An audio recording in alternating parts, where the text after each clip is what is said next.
प्यारे बच्चों, एक दफ़ा का जिक्र है, एक जंगल में एक लोमड़ी रहती थी। वो बहुत ही चालाक थी।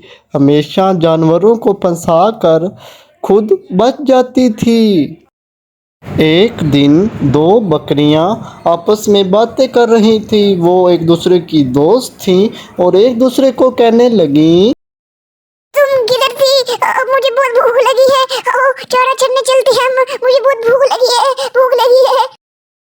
दूसरी बकरी ने फिर जवाब दिया, चलो ठीक है, मैं आज थोड़ा बिजी थी, मुझे बहुत भूख लगी हुई थी। वाह, मैं भी चलती हूँ, मुझे भी बहुत भूख लगी।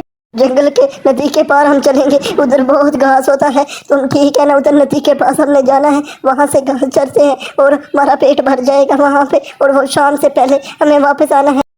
वो दोनों बकरियां आपस में बातें कर ही रही थीं कि ऊपर से वही चालाक लोमड़ी आ पहुंची और उन बकरियों को कहने लगी, तुम लोग को लेके चलती हूँ एक जगह पर, वहाँ पे बहुत ज्यादा घास है, वो बहुत मजेदार है। तुम लोग खा के खुश हो जाओगे, उसको खाकर तुम्हारा पेट भी भर जाएगा।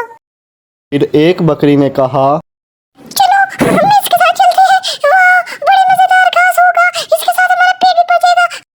आगे से दूसरी बकरी ने जवाब दिया, नहीं, ये बहुत ही चालाक लोमड़ी है। ये हमेशा दूसरों को धोखा देती है और खुद ये शेर के जाल में हमें फंसा देगी और खुद भी हमारे गोश्त में से हिस्सा लेगी और शेर भी खाएगा। नहीं, हम इसके साथ नहीं रहेंगे, ये बहुत ही चालाक है। और हम अपने घर चलते हैं, हमने इसके बात में नहीं आना। हम अपनी जगह पर जाएंगे, अपनी बताई हुई जगह पर जाएंगे और घास खाएंगे। ये सब कहकर वो बकरियां अपनी जगह पर घास चरने गईं और उन्होंने लोमड़ी की बात प्यारे बच्चों, इस कहानी से हमें सबक मिलता है कि हमें अजनबी लोगों से दूर रहना चाहिए और हम जिन लोगों को जानते हो उन्हीं के साथ अपना वक्त गुजारना चाहिए और उन्हीं से दोस्ती करनी चाहिए, क्योंकि बाकी जो अजनबी लोग हैं वो हमें कब धोखा देंगे हमें कुछ नहीं पता, और वो हमें नुकसान पहुंचा दे और हमें इसका भी कुछ इल्म नहीं होता, क्योंकि हम उनका इरादा नहीं जानते।